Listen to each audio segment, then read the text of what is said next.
For those of you who don't live in Greensboro, North Carolina, they recently built this downtown Greenway area, and they've turned an old railroad bed into a paved asphalt walking and bicycling trail for people to walk into the downtown area and surrounding areas. I believe it's about 4 miles, or it will be once it's complete. I have actually never walked the entirety of it, so I don't know if it's complete yet. This is one of my first times ever walking on it.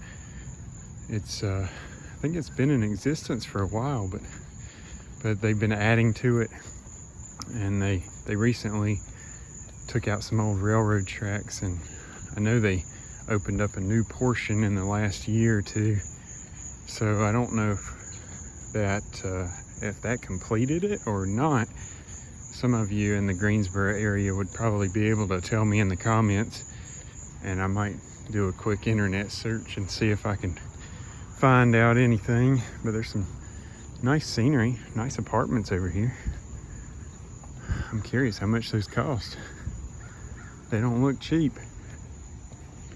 Well, you get to see the local businesses, but they've got nice fence on both sides of the Greenway.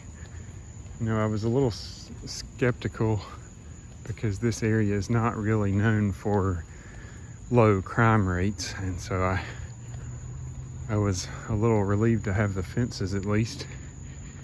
You know, nobody can sneak up on you real fast as long as you're looking behind you and looking in front of you. But I don't know, they have some rules. Well, they have several rules for this Greenway, and one of them is that they close between 11 p.m. and 5 a.m., which I'm not sure how they regulate that. There are several of these art sculptures along the Greenway. This one here has 5 words that the residents chose to describe the community. This community is referred to as the Warnersville community. It was one of the first black communities in Greensboro. So actually, I think it was the first community in Greensboro. So that's why there was a guy named Yardley Warner. He sold a little over 30 acres to some black people that inhabited this area, and they were able to build houses and build their churches, and be able to build a life here in this Warnersville community. And so there's a lot of commemoration towards that, which I think is nice, because one of the signs back there said that only a couple historic signs exist for the Warnersville community still today, that a lot of stuff got destroyed.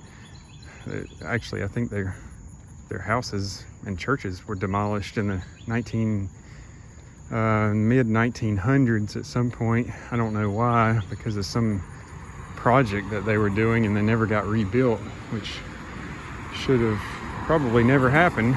Probably had something to do with racism. We have a lot of that in North Carolina and the South. But I hope we're making some progress. This piece of art here on the downtown Greenway is called Gateway of the Open Book. It's a reminder for education, as well as some other things that are scattered throughout the sculpture. As you can see, there are things scattered throughout there. Not really sure what they're supposed to represent exactly, but that's one of the pretty cool things on the downtown Greenway, I think. Got flowers. They've got plenty of flowers on this place. I mean, it's really nice. I wasn't really sure what to expect on this Greenway, because like I said, I've never really walked on it. I've driven by it, I've driven over it because it goes across the roads, but I haven't seen this part. You know, all these flowers. I haven't gone under this bridge up here, so I don't really know what to expect as far as the walking path.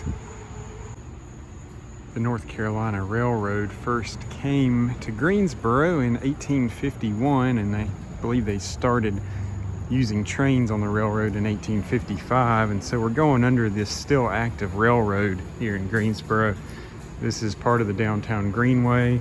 They've got lights that are put in here by an artist, and I believe they're supposed to be changing, but I haven't seen that yet.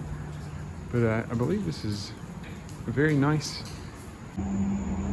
Here's another art sculpture on the side of the trail. This is supposed to be a tobacco chair, I believe, but this is all hard. It looks like a cushion, but it's hard. It's like rock. But I believe it is a reference to the nearby Blandwood Mansion where former governor John Motley Moorhead once lived. And behind you'll see all these colored pieces holding up the bridge. So I'm going to keep on walking down this way and you'll see some more artwork on under the bridge. I figured I'd show you the sunset right before the video ended. Y'all take care now.